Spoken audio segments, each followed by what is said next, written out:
예수님께서는 비유로 사람들에게 말씀하기 시작하셨습니다. 어떤 사람이 포도밭을 가꾸었다. 그리고 그 주위에 담장을 치고 포도즙을 짤 구덩이를 파고 망대를 세웠다. 그리고 포도밭을 농부들에게 빌려주고 여행을 떠났다.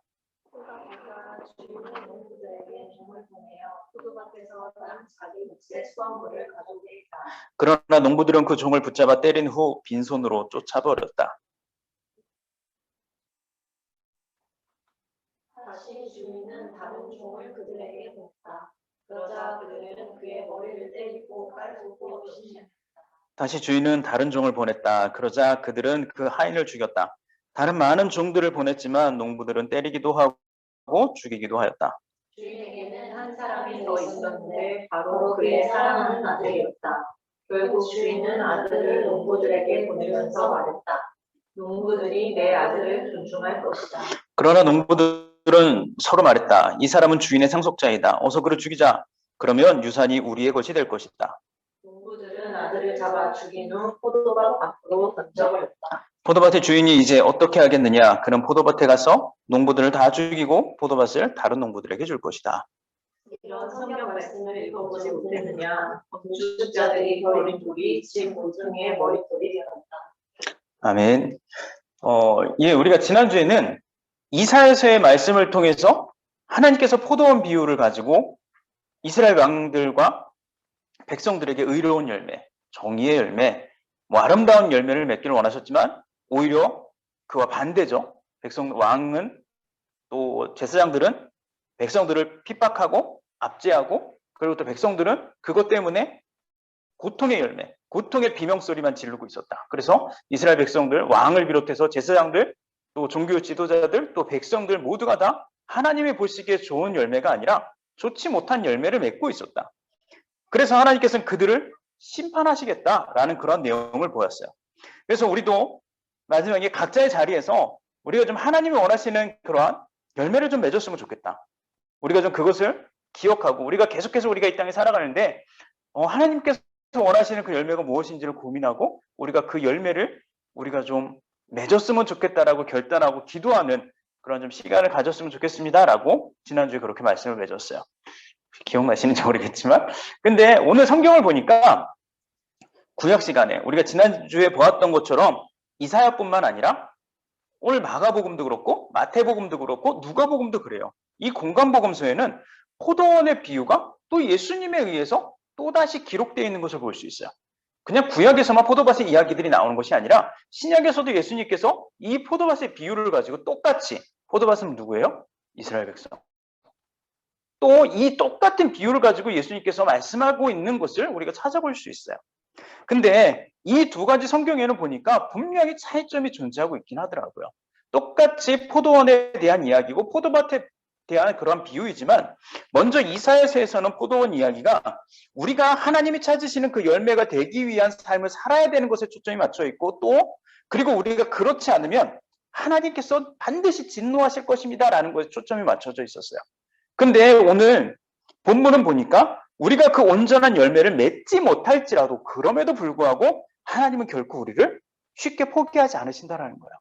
우리가 아무리 좋은 열매를 맺지 못한다 할지라도요. 그냥 그래 넌 맺지 못하니까 그걸로 끝이야 라고 하나님께서 우리를 포기하시는 것이 아니라 계속해서 우리를 구원하시기 위해서 우리가 좋은 포도 열매를 맺기 위해서 하나님 계속해서 일하고 계신다는 것을 오늘 성경은 보여주고 있다는 거예요. 여러분 오늘 본문을 이렇게 시작하고 있어요. 어떤 사람이 포도밭을 가꾸었어. 그리고 그 주위에 담장을 치고 포도즙을 짤 구덩이를 파고 망대를 세웠어. 자, 이건 지난주 이사야서의 말씀과 거의 동일합니다. 거의 동일하게 시작하고 있어요. 포도밭이 이렇게 한 사람이 정성껏 그렇게 만들었다. 그리고 나서 조금 다른 점이 있다면 뭡니까? 그 포도밭을 농부들에게 빌려주고 그 주인은 여행을 떠났습니다. 때가 되자 주인은 농부들에게 종을 보내서 포도밭에서 난 자기 몫의 수확물을 가져오겠다라고 이야기하고 있어요. 여러분 예수님 당시 예수님께서 사셨던 그 갈릴리 지역은요. 토지가 상당히 좀 비옥했던 것 같습니다. 그래서 부자들이 많이 그 땅을 소유하고 있었대요. 그리고 대개 그들은요. 어떻게 해서 옛날에 우리나라도 일제시대 때 돈 많이 벌었던 사람들 누굽니까? 독립을 하려고 독립운동을 했던, 아니면 뭐 나라를 지키기 위해서 일했던 분들입니까? 아니면 지금 어차피 우리나라는 기울어졌으니까 뜨고 있는 일본에게 우리가 잘 보이고 일본에게 이렇게 좀 잘 붙어서 우리가 좀 그렇게 개화를, 뭐 좋은 말이 나쁜 말이지 하여튼 개화를 하고 우리가 좀 일본처럼 되자라고 했던 사람들이 잘 살았습니까? 누가 잘 살았죠? 네, 대답하기 꺼리는 질문인가요? 아무래도 일본의 편에 들어서 우리가 어차피 지금 힘이 있는 건 일본이니까 일본에 붙어서 우리가 좀 일본 사람들처럼 그렇게 살면 우리도 좀 잘 살게 될 거라고 주장하는 사람들이 아무래도 잘 살았겠죠. 이스라엘 시대 때도 마찬가지였어요. 예수님 시대 때도 그 당시 이스라엘 누가 점령하고 있었습니까? 로마가 점령하고 있었잖아요. 그래서 아무래도 로마와 결탁한 사람들, 로마에게 잘 보이려고 했던 사람들, 자, 이런 사람들이 바로 부자였고 그런 사람들이 대부분 갈릴리 지역의 땅을 가지고 있었어요.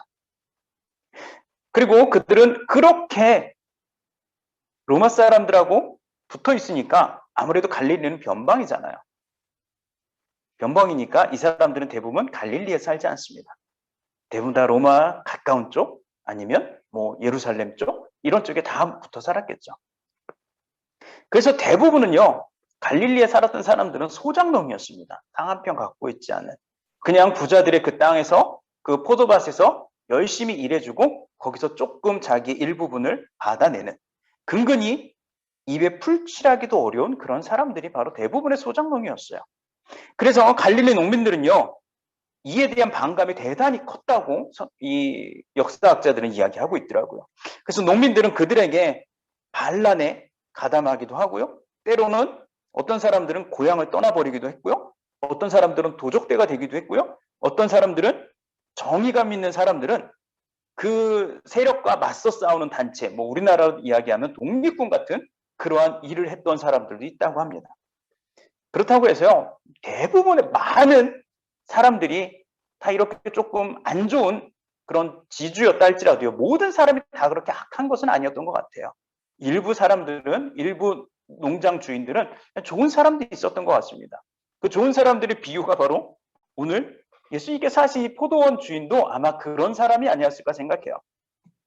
포도원 주인은 자신이 땀 흘려서 가꾼 밭을 성실한 농부들에게 이제 맡깁니다. 그리고 자신은 새로운 농부들을 믿고 여행을 떠나기로 해요. 아마 이 포도원 주인이 사는 곳이 아마 다른 지역이기 때문에 예수님께서 좀 이걸 비유적으로 이렇게 표현하시지 않았나라고 좀 생각을 해요. 다른 지역에 살지만 이 사람은 그냥 멀리 여행을 떠났어. 라고 예수님이 이렇게 말씀하신 것 같습니다. 이제 시간이 흘렀어요. 포도밭에 포도를 심었다고 해서 바로 열리진 않습니다. 2, 3년, 적어도 3, 4년의 시간이 지나야지 포도밭에서 그 포도나무에서 포도 열매를 맺기 시작해요. 시간이 흘렀어요. 그동안 포도원 주인이 기다린 겁니다. 이제 포도원 주인은 농부들에게 자신과 했던 약속의 소출을 받기 위해서 종을 보냅니다. 주인은 아마 기대를 갖고 있었겠죠. 그 땅은 기름진 땅이었고 내가 열심히 갖고 놓았고 포도나무도 가장 좋은 걸 심어놨어요. 그러니까 농부들이 특별한 다른 게으름만 피우지 않았다면, 그 땅을 그냥 자기 땅처럼 열심히 가꾸기만 했다면 소출은 엄청나게 많았을 거예요. 그리고 당연히 주인이 나에게 돌아올 것도 분명히 많이 있었을 겁니다. 이걸 주인은 기다리고 있었어요. 그래서 종을 그들에게 보냅니다. 그런데 어땠습니까? 그 기대는 그렇게 오래가지 않았어요.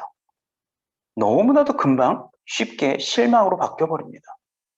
3절부터 5절을 보니까 이렇게 이야기해요. 그러나 농부들은 그 종을 붙잡아 때린 후에 빈손으로 쫓아버렸어요. 다시 주인은 다른 종들을 그들에게 보냈다. 그러자 그들은 그의 머리를 때리고 깔보고 업신여겼다. 다시 주인은 다른 종을 보냈다. 그러자 그들은 그 하인을 죽였다. 다른 많은 종들을 보냈지만 농부들은 때리기도 하고 죽이기도 하였다. 좋은 것을 내어주는 것이 아니라 마땅히 주인에게 돌려줘야 될 것을 준 것이 아니라 그들은 그것들을 주지 않으려고 오히려 종을 잡고 붙잡고 때리고 죽입니다. 여러분, 오늘 본문에서 예수님께서 말씀하시는 저 포도원의 주인이 누굴까요? 예수님 늘 비유로 말씀하시죠? 포도원의 주인이 누굴까요? 바로 하나님입니다. 하나님은 이스라엘이란 포도밭을 가꾸어 놓으신 거예요. 그리고 그 땅에 아름다운 소출을 얻기 위해서 농부들을 세워서 그 밭을 돌보게 했어요. 그 농부들은 누구냐면 왕이었고 종교 지도자들이었고 더 나아가 이스라엘 모든 백성들이었어요. 하나님은 당신이 만들어 놓으신 그 이스라엘이라는 포도밭에서 모든 백성들이 아름다운 열매를 맺으며 살아가길 원하셨다는 거예요. 그리고 때가 돼서 그 땅에 얼마나 아름다운 열매가 맺혀 있는지를 확인하기 위해서 하나님의 종, 즉 선지자들, 구약의 선지자들을 보내셨어요. 하지만 농부들은요, 그 주인이 보낸 종들, 그 선지자들을요, 귀하게 대하지 않았어요. 선지자들의 말에 귀를 기울이지 않았고요, 오히려 배척했고요, 모욕했고요, 심하면 죽이게까지 했어요. 이게 구약에 나오는 많은 선지서들의 내용들입니다. 하나님의 말씀을 들었다라고 하나님의 말씀에 반응했다라는 이야기가 구약에 그렇게 많이 나오지 않아요. 수많은 선지서들을 보면 그 많은 이스라엘 백성들이 선지자들을 모욕하고 무시하고 업신여기고 심지어 감옥에 가두고 죽이기까지 해요. 여러분, 하나님 마음이 얼마나 아팠겠습니까? 분명 그 땅에는 아름다운 열매들이 존재하고 있을 겁니다. 분명히 그 땅에는, 이스라엘 땅에는요, 아름다운 열매를 맺으면서 살아가는 사람들이 분명히 있었을 거예요. 그리고 더 많은 열매를 맺을 수 있는 조건들이요, 그 땅에 충분히 있었습니다. 충분히 많은 사람들이 조금만 신경을 쓰면, 조금만 더 귀를 기울이면 얼마든지 아름다운 열매를 맺으면서 살아갈 수 있었어요. 그런데 그 열매들을 하나님은 도저히 찾을 수가 없는 겁니다. 아무리 종들을 보내서, 선지자들을 보내서 그 열매를 찾아올게 해도 사람들이, 농부들이 그 열매를 내어주지 않아요. 열매를 내주지 않고 오히려 그 종들을, 하인들을 때리고 죽입니다. 여러분, 그럼 왜 이들이요, 주인이 원하는 그 열매를 왜 하나님께 드리지 않았던 걸까요? 왜 하나님의 말씀에 그렇게 귀를 기울이지 않았던 걸까요? 그 이유는 너무 간단해요. 욕심과 욕망 때문이죠. 여러분, 하나님이 원하시는 열매를 맺으려면요, 그들은 자신들이 원하는 욕심과 욕망을 채울 수 없는 삶을 살아야만 했어요. 여러분, 한번 생각해 보세요. 하나님이 원하시는 삶이 어떤 삶입니까? 성경에서 예수님이 계속해서 하고 계시는 말씀이 뭐예요? 하나님께서 계속해서 하시는 말씀이 뭐예요? 서로를 좀 돌아봐. 서로 좀 사랑해봐. 너무 네 것만 챙기려고 하지 말고 소외된 자들을 좀 돌봐봐.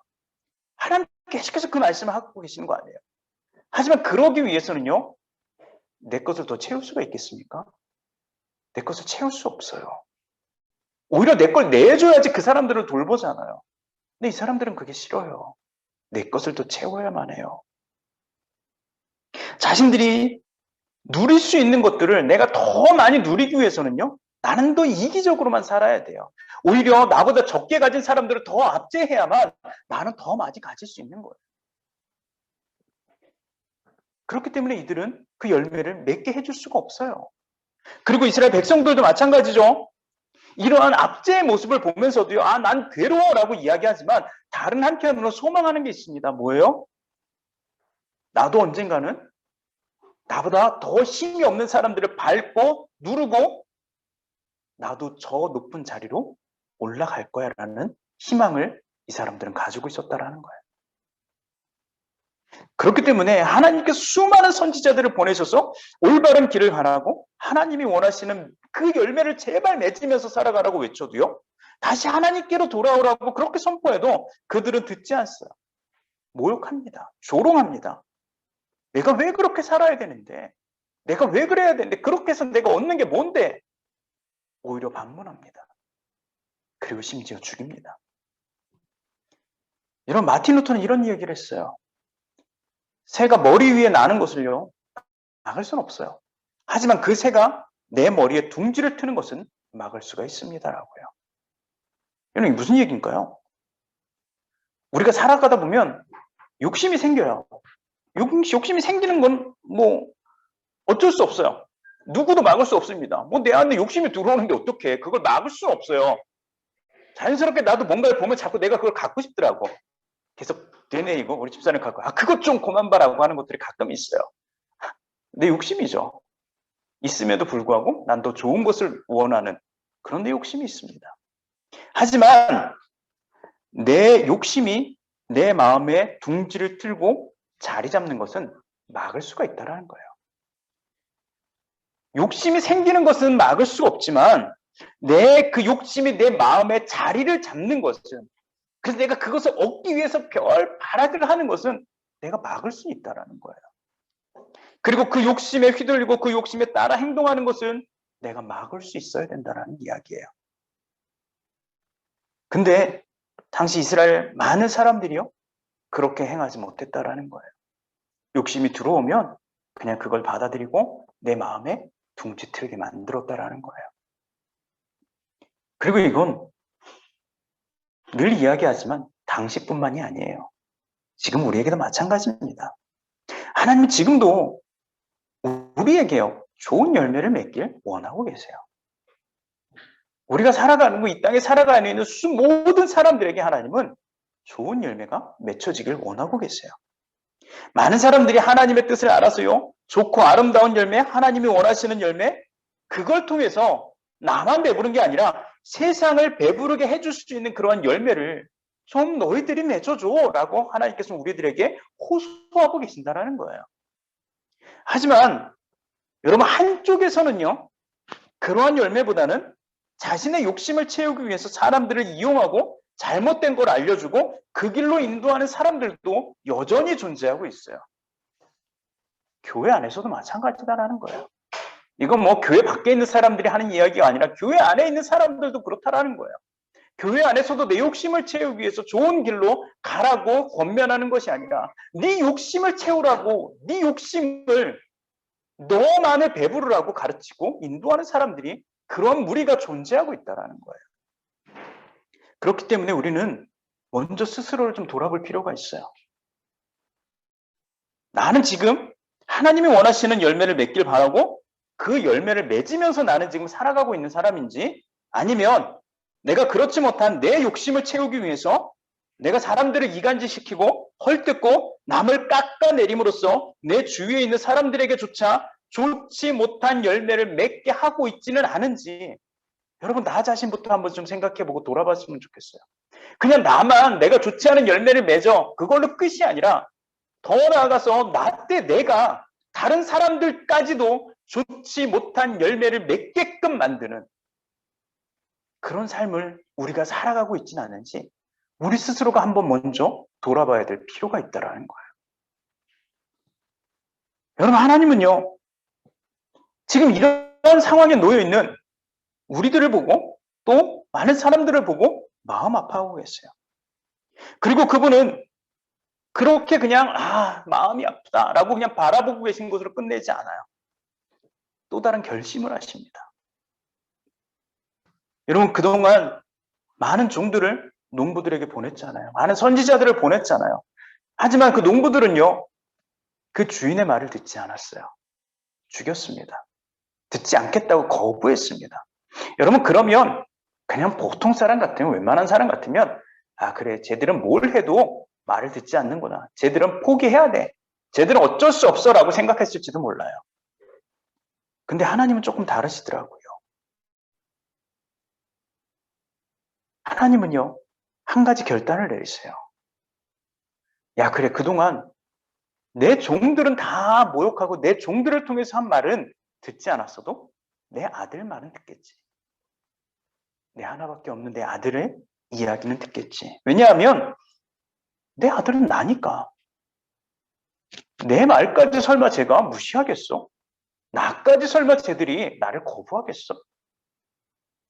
어찌 보면 상당히 위험한 도전입니다. 종들을 죽였다면 또 누군가를 죽이지 않을 거라는 보장은 없었어요.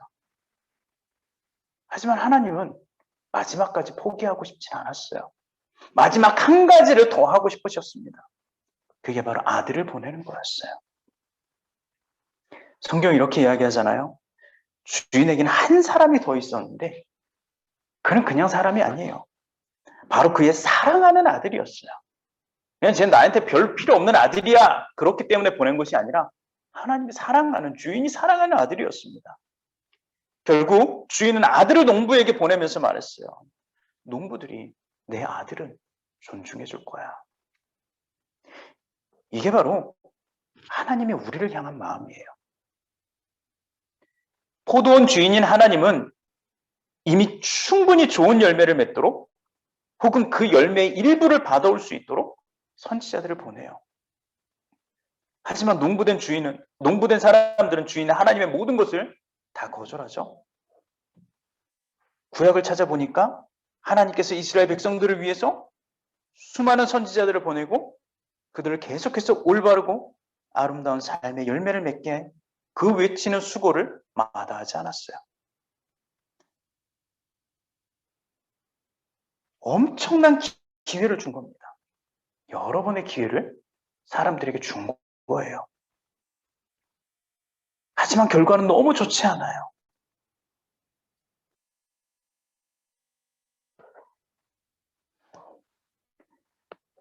여러분, 하나님께서 그럼에도 불구하고 마지막 선택을 하신 이유는 뭡니까? 난 주인이야. 그러니까 내 아들 이야기만큼은 너희들은 반드시 들어야 될 필요가 있어. 그러니까 나는 마지막까지 너희들을 포기하고 싶진 않아. 마지막 한 번의 기회를 더 줄게. 바로 내 아들을 너희들에게 보낼 테니까 그 아들의 이야기는 제발 들어줘. 이게 바로 하나님이 예수님을 다시 우리에게 보내신 거예요. 여러분, 근데 그 결과가 참 너무 비참합니다. 마지막인 기회였어요. 근데 그 결과는 너무 비참해요. 7절하고 8절. 농부들은 서로 말했습니다. 이 사람은 우리 주인의 상속자이다. 어서 그를 죽이자. 그러면 유산이 우리의 것이 될 것이다. 농부들은 아들을 잡아다 죽인 후에 포도밭 밖으로 던져버렸다. 여러분, 이게 성경 예수님께서 우리에게 하신 비유의 말씀입니다. 여러분, 농부들은 끝까지 주인을 무시해요. 그래서 그 주인의 아들까지도 죽이고요. 그 포도밭을 차지하려고 합니다. 그리고 이 말씀은 결국 하나님의 아들이신 예수께서 이 땅에서 올바른 열매, 즉 하나님께서 원하시는 이들을 찾으러 오셨다는 그 사실을 사람들에게 공개적으로 선포하신 거예요. 나는 하나님의 말씀을 듣고 내 아버지의 명령을 받아서 마지막으로 이 땅에 너희들의 좋은 열매를 찾기 위해 내려왔다. 내가 너희들에게 마지막 기회가 되어주겠다. 너희들이 너희들의 욕심을 가지고 하나님이 원치 않은 열매를 맺고 살아가려고 했지만 이제는 돌이켜라. 이제는 너희가 압제와 핍박의 그 삶에서 벗어나서 하나님이 원하시는 사랑의 열매를, 의의 열매를, 올바른 열매를, 아름다운 열매를, 그것들을 통해서 세상의 수많은 사람들을 배불리는 열매를 맺어라. 그래서 내가 이 땅에 내려왔다. 예수님의 공개적인 선포셨습니다.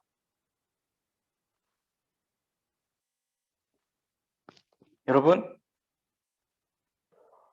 이게 얼마나 하나님께서 우리들을 포기하고 싶지 않으셔서, 하나님은 얼마나 우리들을 포기하고 싶지 않으셔서 우리에게 이러한 말씀을, 이러한 모습을, 이러한 행동을 보여주셨는지 보여주시는 분명한 말씀이에요. 여러분, 많은 사람들이 자신의 욕망과 욕심을 채우고 더 높은 좋은 자리를 차지하고 유지하기 위해서요, 예수님을 버렸어요. 예수님이 걸림돌이니까.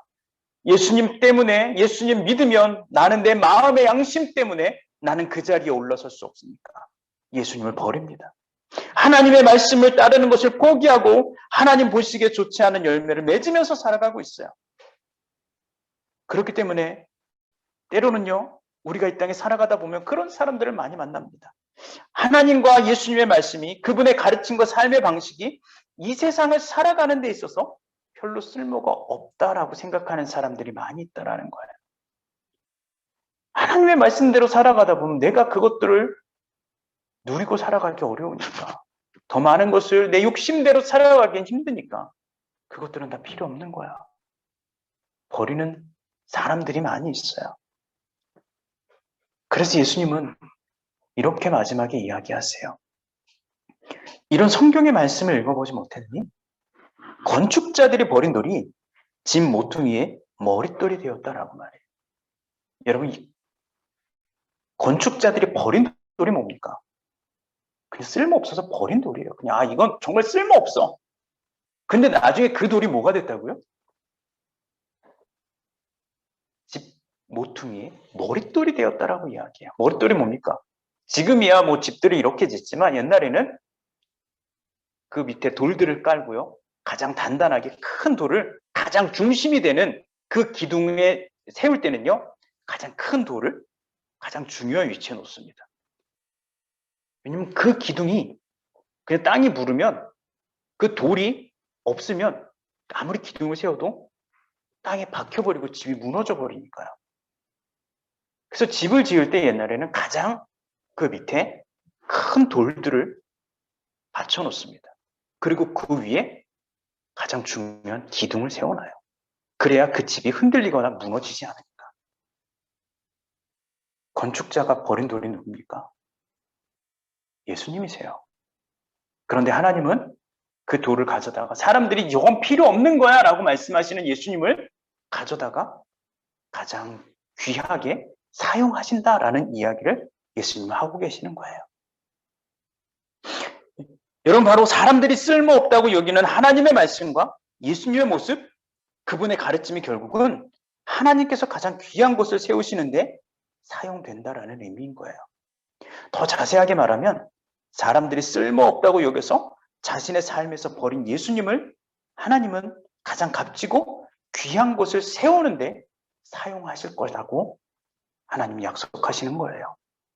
그리고 이 말씀은요, 많은 사람들이 욕심과 욕망을 위해서 하나님을 버리고 예수님을 버리는 이들이 있지만 그럼에도 불구하고 아직까지도 하나님을 붙잡고 의지하는 사람들, 하나님이 원하시는 열매를 맺기 위해 살아가는 사람들을 하나님은요, 그들을 가장 귀하고 아름답게 사용해 줄 거라는 약속을 하고 계신 거예요.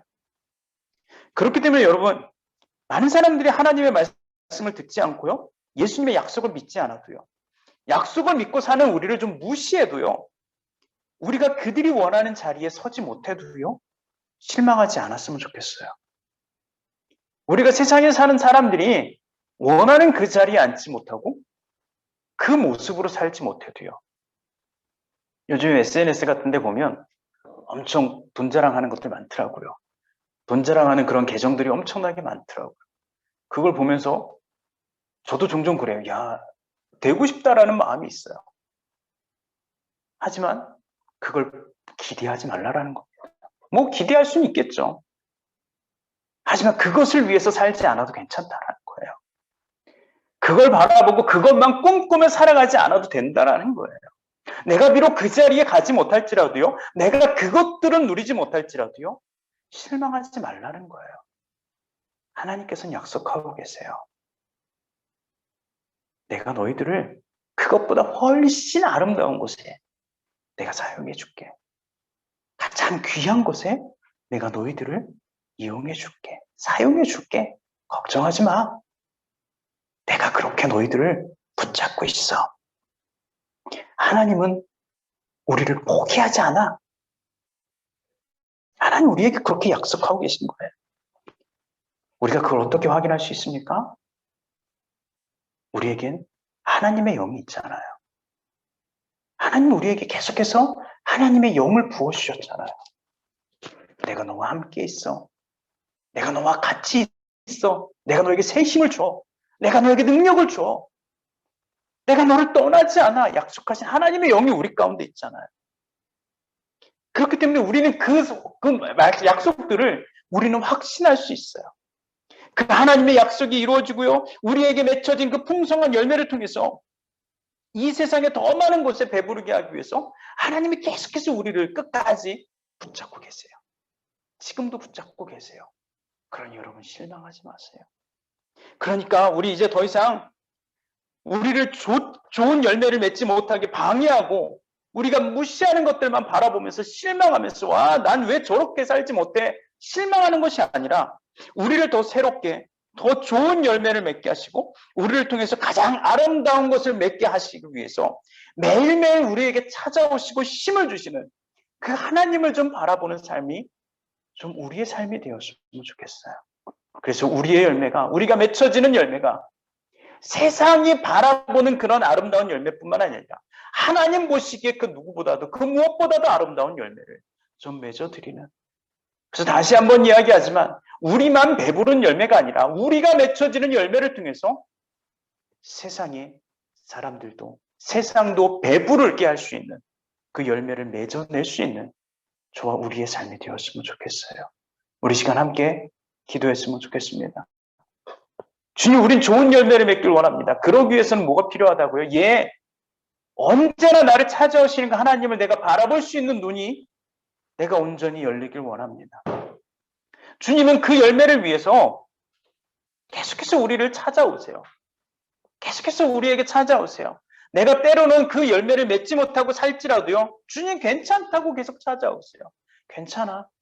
내가 새 힘을 줄게. 괜찮아. 내가 다 이해해. 내가 너를 위로해 줄게. 내가 그렇지 못해도 괜찮아. 내가 너를 보듬어 줄게. 나와 함께 있잖아. 실망하지 마. 같이 가자.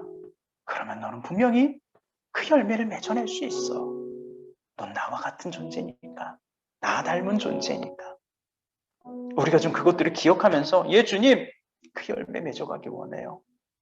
주님 나와 함께 계시는 거 내가 잊지 않고 날 찾아와 주시는 그 주님 거부하지 않고 주님과 함께 그 열매를 맺으며 살길 원해요.